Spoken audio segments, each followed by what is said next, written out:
Bonjour tout le monde, bienvenue dans une nouvelle vidéo. Aujourd'hui, on va commencer pour faire les previews de la nouvelle saison dans la Ligue nationale de hockey. Sans plus tarder, je vais commencer avec mon équipe préférée, les Canadiens de Montréal. Sans plus tarder, on va faire le preview pour la saison 2023-2024 des Canadiens de Montréal. Donc, premièrement, pour la saison 2022-2023, pour les statistiques, pour les joueurs, pour les buts, le meneur a été Suzuki avec 26, égalité avec Caulfield, mais Caulfield, comme on le sait, il a joué beaucoup moins de matchs. C'est ça, on a eu Anderson avec 21 buts lui aussi. Ensuite, ça, pour les points, on a Suzuki avec 66, Dak avec 38 et Caulfield avec 36. Donc, il y a vraiment une grosse différence entre le premier et le deuxième et le troisième. Mais il faut dire que Kirby Dak et Cole Caulfield ont été blessés et que beaucoup de joueurs des Canadiens ont été blessés, comme Matheson, vraiment beaucoup d'autres joueurs, Monahan a été blessé. Donc, vraiment, plusieurs joueurs ont manqué des parties. Donc, c'est pour ça qu'il n'y a aucun autre joueur proche de Suzuki qui, lui, a joué les 82 parties.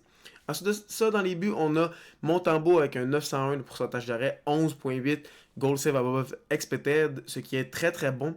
Ensuite de ça, on a Jake Allen avec un 891 pourcentage d'arrêt et un moins 1.9 goal save above expected. Donc, pendant que Montembeault était très très bon, mais que ça l'a pas montré dans les victoires à cause que l'équipe devant lui était pas très bonne et en plus de ça, il y avait souvent des blessés, ça a quand même été une bonne saison comparé à Allen qui a vraiment été médiocre, qui a été moyen. Des fois il était bon, des fois il était moins bon. Vraiment selon moi, si l'année prochaine on continue avec ces gardiens-là, ça serait Montembeault qui serait le partant. Ensuite de ça, pour les statistiques d'équipe, ils ont été 8e de l'Atlantique, 28e de la Ligue nationale avec 68 points, dont 31 victoires. Ensuite de ça, en avantage numérique, ils étaient 29e, en désavantage numérique aussi 29e. Donc les deux, ils voudraient améliorer ça. Ensuite de ça, pour les buts pour, sont 26e avec 227 buts. Si tu compares à l'avantage numérique et au désavantage numérique, c'est comme une amélioration, mais il faut dire que pour les buts pour, ça aussi, sont pas très hauts. Et pour les buts contre, ils sont 29e avec 305. Vraiment, il faut améliorer tout chez les Canadiens. Ça, c'est pas surprenant.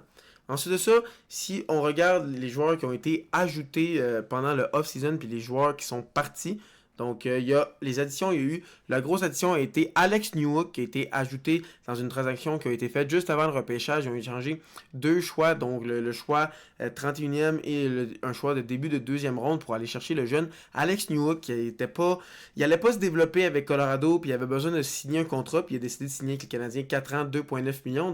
Moi, je suis vraiment très excité à voir Alex Newhook avec les Canadiens. J'ai hâte de voir qu'est-ce qu'il peut faire, surtout qu'il est capable de jouer centre ou ailier, donc on va voir qu'est-ce que ça va donner.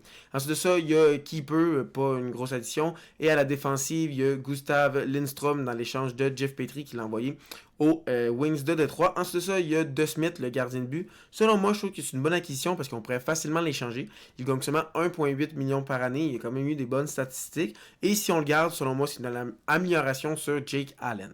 C'est ça, eux qui sont partis. Il y a Jonathan Drouin et Mark Hoffman. Drouin, on le savait parce qu'il n'allait pas re-signer avec les Canadiens. Il avait besoin d'aller jouer pour une autre équipe. Mike Hoffman, on a réussi à se débarrasser de son contrat sans payer grand-chose. C'est ça, Rem Pitlick, lui aussi, est parti dans la transaction avec Jeff Petrie et Rick Carlson, la grosse échange à 3 équipes.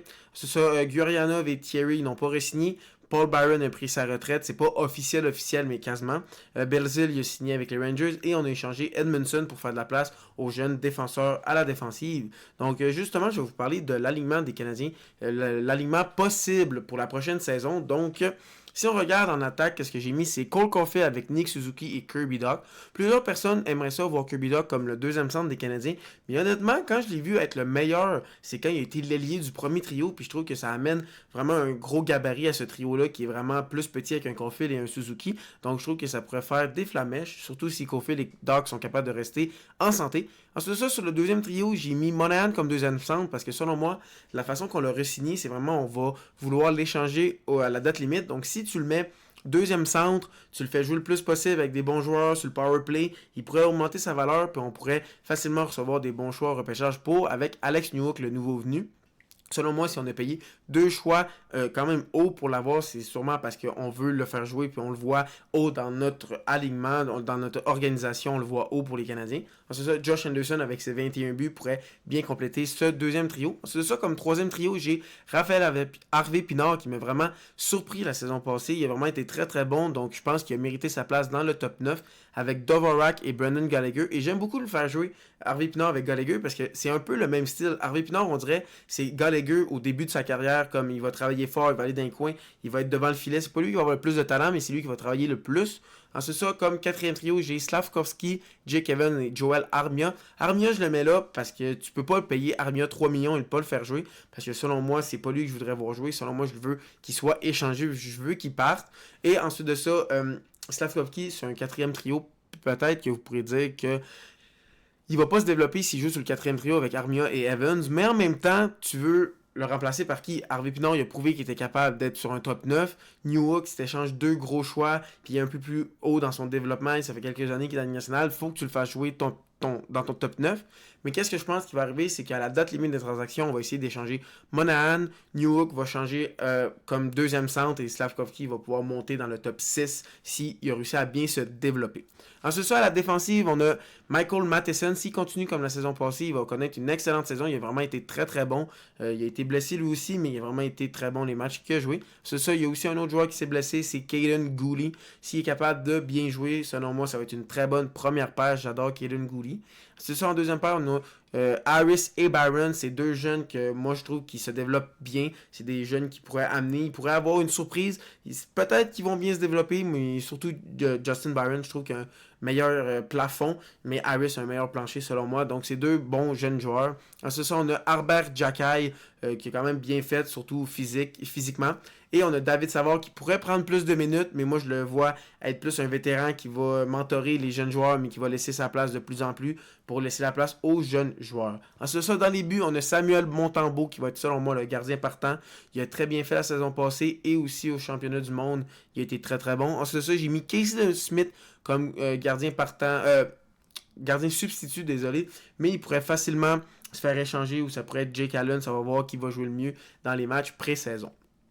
Ensuite de ça, si on regarde les joueurs extra que les Canadiens ont, donc en attaque, à la place de Joel Armia, il pourrait facilement avoir soit Sean Farrell, Ilonen ou Michael Pezzetta. Donc c'est trois bons jeunes, surtout en Farrell et Ilonen, deux jeunes joueurs qui pourraient faire la place. Surtout moi, c'est Sean Farrell. Je trouve que Sean Farrell a sa place dans l'organisation des Canadiens, mais c'est surtout que sa position initiale, c'est ailier gauche. Il pourrait peut-être faire la transition vers ailier droit, mais c'est pour ça que je ne l'ai pas mis.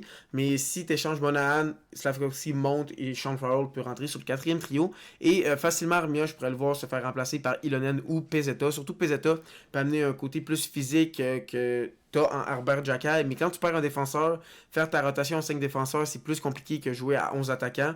Donc Pezzetta pourrait rentrer pour jouer un soutien à Jackay dans ce style de jeu. Et en défensive, on a Kovacevic qui a quasiment joué tous les matchs la saison passée, donc il pourrait aussi faire l'alignement s'il y a un bon camp d'entraînement. Ensuite de ça, il y a l'acquisition Lindstrom qu'on a eu dans l'échange de Jeff Petrie, donc on pourrait voir qu'est-ce que ça va donner, on va voir dans les matchs pré-saison. Et aussi Chris Weidman qui est le parfait défenseur extra que tu peux rentrer dans ta formation, jouer à 7 défenseurs si tu le veux sur ton deuxième powerplay. Donc, c'est les trois extras à la défensive. Et dans les buts, on a Jake Allen et Caden Primo. J'ai mis Caden Primo en extra parce que si il veut jouer avec le Rocket de Laval, il va devoir passer par le ballottage. Donc, on va voir qu'est-ce que ça va donner. Ensuite, ça, les prospects que les Canadiens ont. En attaque, ils ont Joshua Roy, Owen Beck et Philippe Mézor qui pourraient devenir des bons joueurs dans quelques années, qui pourraient facilement faire l'alignement dans 2-3 ans. Ensuite de ça, en défensive, on a 3 autres jeunes défenseurs qui pourraient faire l'alignement dès peut-être cette année, mais ça m'étonnerait plus l'année prochaine. Surtout en Len Hudson. Len Hudson, honnêtement, à chaque fois que je le vois, il m'impressionne encore plus que la dernière fois que je l'ai vu. Vraiment, il est incroyable. Vraiment très très bon. C'est ça, Logan Mayou a finalement eu le feu vert pour jouer dans la Ligue nationale. Donc on va voir ce que ça va donner. Et Davin Rumbacker, que les Canadiens ont repêché 5e au dernier repêchage. Donc dans 2 ans, pour avoir beaucoup de jeunes à notre défensive, pour avoir un manque de place pour nos jeunes joueurs. Donc, on va voir ce que ça va donner. Et dans les buts, on a Jacob Dobies et aussi Jacob Fowler qui ont les Canadiens ont repêché la saison passée. Et moi, je suis très content. Avec Rabal, c'était selon moi les 2 meilleurs gardiens de ce repêchage. Donc, je suis vraiment très content qu'ils ont repêché Fowler. Donc, ça, c'est la saison des Canadiens, le preview que je vous fais pour les Canadiens de Montréal. Dites-moi dans les commentaires qu'est-ce que vous pensez qui va arriver avec les Canadiens. Selon moi, ils vont rester dans les bas-fonds encore 1 ou 2 années. Donc vraiment, je pense qu'ils vont finir 8e de l'Atlantique, surtout que c'est une forte division. Donc dites-moi dans les commentaires qu'est-ce que vous en pensez. Puis si vous êtes encore là, sûrement que vous avez aimé la vidéo, n'hésitez pas à liker, à vous abonner si ce n'est pas déjà fait. Et sur ce, bonne fin de journée!